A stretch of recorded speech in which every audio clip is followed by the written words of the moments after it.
안녕하십니까. 지난번에는 암 이야기라는 제목으로 첫 방송을 시작하였으나 방송 내용을 좀 더 구체적으로 전달해 드리기 위하여 이번에부터는 시리즈 제목을 암의 발생과 치료 원리로 바꾸었습니다. 이 점 널리 양해 부탁드립니다.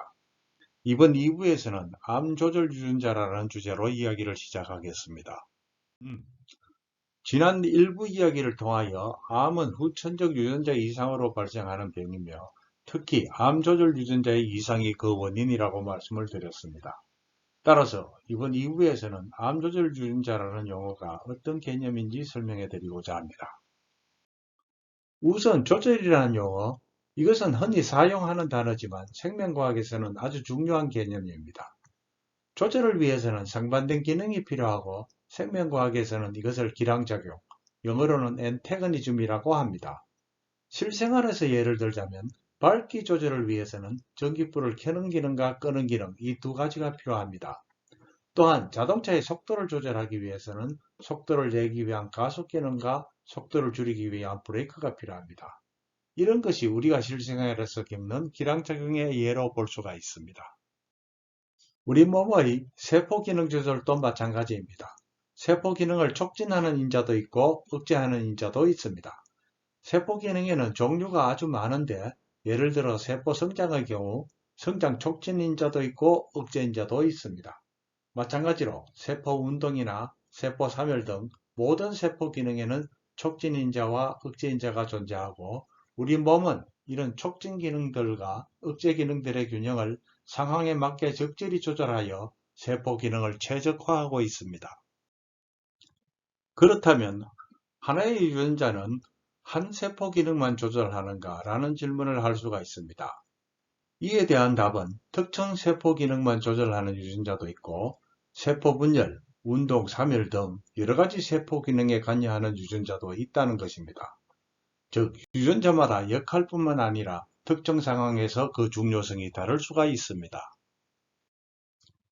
그렇기 때문에 모든 유전자의 변이가 암을 일으키지는 않습니다. 즉, 어떤 유전자는 암과 무관하여 변이가 일어나도 암이 발생하지 않는다면 이런 유전자는 암 조절인자가 아닙니다.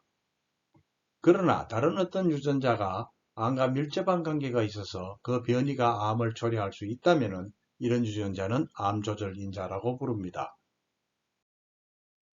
따라서 암 조절 유전자란 원래는 세포의 정상적인 기능을 조절하기 위하여 존재하지만 변이가 일어나면 암이 발생할 수 있는 유전자라고 정의할 수가 있습니다. 암 조절 유전자는 이미 말씀드린 생명현상의 기량적 특성으로 인하여 암을 촉진하는 인자와 억제하는 인자가 있습니다. 암 촉진 인자는 일반적으로 세포 성장과 운동성을 촉진하고 세포의 죽음을 억제하는 특성이 있습니다. 반면 암 억제 인자는 촉진 인자와 완전히 반대적인 역할을 합니다. 즉 세포의 성장과 운동성을 감소시키고 세포 사멸을 촉진시키는 것입니다. 평소에 우리 몸은 이러한 암 촉진 기능과 억제 기능이 적절히 균형을 이루고 있는데 이것을 항상성, 영어로는 호메오스테시스라고 부릅니다. 그러나 이런 균형이 무너져서 암 촉진 기능이 우세하게 되면 암이 발생하게 됩니다. 이런 불균형이 발생할 수 있는 경우는 두 가지로 생각할 수가 있습니다. 첫째는 암 억제 기능에는 변화가 없으나 암 촉진 기능이 무거워지는 것입니다. 또 다른 경우는 암 촉진 기능에는 변화가 없지만은 암 억제 기능이 감소하면 암이 발생할 수가 있습니다. 즉, 암은 암 촉진 인자가 변이나 과다불련으로 그 기능이 항진되면 발생할 수가 있고 혹은 암 억제 인자가 변이나 발련 상실로 그 기능이 감소하면 생길 수가 있습니다. 암을 자동차 사고에 비유해서 본다면 사고는 가속 페달을 너무 심하게 밟은 가속으로 일어날 수가 있습니다. 이것은 암 촉진 인자의 항진과 비슷한 경우로 볼 수가 있습니다. 그러나 가속 페달을 심하게 밟지 않았어도 브레이크 고장으로 사고는 일어날 수가 있습니다. 이것은 암 억제 기능의 상실로 볼 수 있는 예가 되겠습니다. 그런데 암 조절 유전자는 우리 세포에만 있는 것이 아니라 바이러스에도 있을 수 있습니다. 바이러스는 아주 적은 양의 DNA랑 RNA를 가지고 있는 감염체인데 모든 바이러스가 그러한 것은 아니지만 일부 바이러스는 암 유발인자를 가지고 있습니다. 따라서 이런 바이러스에 감염된 세포는 암세포로 바뀔 수 있습니다. 즉, 바이러스 감염이 암을 일으킬 수도 있다는 것입니다.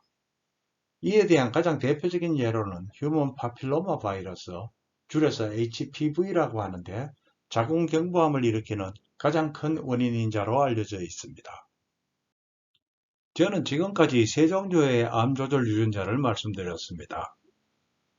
우리 세포에 있는 암 촉진인자, 암 억제인자, 그리고 바이러스가 가지고 있는 암 촉진인자가 바로 그것입니다. 그렇다면 인류는 이런 유전자들이 있다는 것을 어떻게 알았을까요? 우선 그 발견 순서부터 말씀을 드리면 제일 먼저 바이러스의 암 촉진인자를 발견하였고 그 다음은 세포에 있는 암 촉진인자 그리고 마지막으로 세포에 있는 암 억제인자를 발견하였습니다. 모든 일에는 시작이 중요하니 바이러스의 암 촉진인자 발견 과정부터 간단히 소개하겠습니다. 지금부터 111년 전 1911년에 미국의 프란시스 페이튼 라우스란 분이 그야말로 역사적인 실험 결과를 발표했습니다. 실험은 육종이라는 암에 걸린 닭을 대상으로 수행되었는데 라우스 박사는 암을 떼어내어 갈고 필터하여 암즙을 만든 후에 이것을 다른 건강한 닭에게 주입하였습니다. 그 결과 건강했던 닭에서 같은 암이 발생했습니다. 이 실험 결과가 놀라웠던 것은 이때까지만 해도 인류는 암이 왜 생기는지 몰랐습니다. 그냥 살다가 재수 없으면 생기는 병 정도로 치부했겠지만은 라우스 박사의 실험 결과는 암이 어떤 물질에 의해서 생길 수 있음을 증명하는 것이었습니다. 즉, 암에 대한 기본 인식을 바꾸는 것이었습니다. 그렇다면 라우스 박사가 주입했던 암 접속의 어떤 물질이 암을 일으켰을까요? 조사 결과 그것은 암 접속에 들어있었던 바이러스로 밝혀졌고 이 바이러스에 감염된다면 육종이란 암이 생긴다는 것이었습니다. 그 바이러스는 이제 그의 이름을 따서 라우스 사코마 바이러스, RSV라고 불리고 있습니다. 바이러스가 암을 유발할 수 있음을 최초로 발견한 라우스 박사는 이 공로로 노벨 생리학상을 수상했는데 그 수상 시기는 그의 실험 발표 이후 55년이나 지난 1966년이었습니다. 그의 수상이 이토록 늦어진 것은 그의 이론이 워낙 시대를 앞서간 탓에 학계에서 그 중요성을 인식하는 데 시간이 걸려졌던 것으로 알려져 있습니다. 그럼 RSV가 암을 일으킨 이유는 무엇일까요? 그 이후 과학자들은 RSV가 싹이라는 유전자를 가지고 있고 싹만 주입해도 암이 발생함을 알았습니다. 즉, 싹은 최초로 발견된 암 촉진인자였고 이것은 바이러스에서 발견된 것입니다. 그럼 이 유전자가 세포에도 있을까요? 놀랍게도 싹은 세포에도 있음이 1970년대 중반 무렵 확인되었습니다. 그래서 원래 바이러스 싹과 구별하기 위해서 바이러스 싹은 바이러스의 첫 글자 V를 따서 V싹, 세포 속의 싹은 셀의 첫 글자를 따서 C싹이라고 부르기 시작했습니다. 그러면 C싹도 암을 일으킬까요? 그렇지는 않았습니다. C싹을 주입하면 세포 성장과 이동성만 증가할 뿐 암은 발생하지 않았습니다.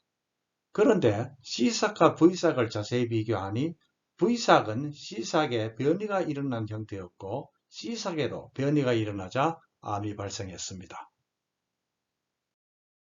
C싹의 발견 가치는 엄청났습니다. 즉, 평소에는 정상적인 세포 기능을 조절하다가 변이가 일어나면 암을 일으키는 것, 바로 우리가 정의했던 암 촉진인자에 해당하고 이것이 세포에서 최초로 확인된 암 조절 인자였습니다. 이로 인해 암은 특정 유전자의 변이로 발생할 수 있다는 개념이 처음으로 정립되었고 이에 크게 기여한 두 과학자 해럴드 바머스와 마이클 비샵은 1989년에 노벨 생리의학상을 수상했습니다. 1970년대 중반 C싹 발견 이후 던져진 질문은 당연히 C싹 외의 다른 암 촉진 유전자도 존재하는가였습니다. 그리고 암 촉진 유전자가 존재한다면 암 억제 유전자도 존재하는가였습니다. 우리는 지금 그 답을 알고 있고 이미 제가 이번 영상의 서두에서 설명을 드렸습니다. 결론적으로 수많은 암 촉진 및 억제인자들이 발견되었고 이들 간의 균형의 붕괴로 암이 발생한다는 현재의 개념은 어찌 보면 아주 단순합니다. 제가 잠시나마 라우스, 파머스, 비샥 같은 분들의 지난 업적을 언급한 것은 단순해 보이는 이 이론도 긴 세월에 걸쳐 힘들게 정립한 것이라는 것을 상기하기 위함이었습니다. 그렇다면 지금까지 발견된 대표적인 암 조절 유전자는 어떤 것이 있는가? 그들은 어떻게 작용하고 우리 사회에 어떤 영향을 미쳤는가? 여기에 대한 설명은 3부에서 말씀드리도록 하겠습니다. 끝까지 시청해 주셔서 감사합니다.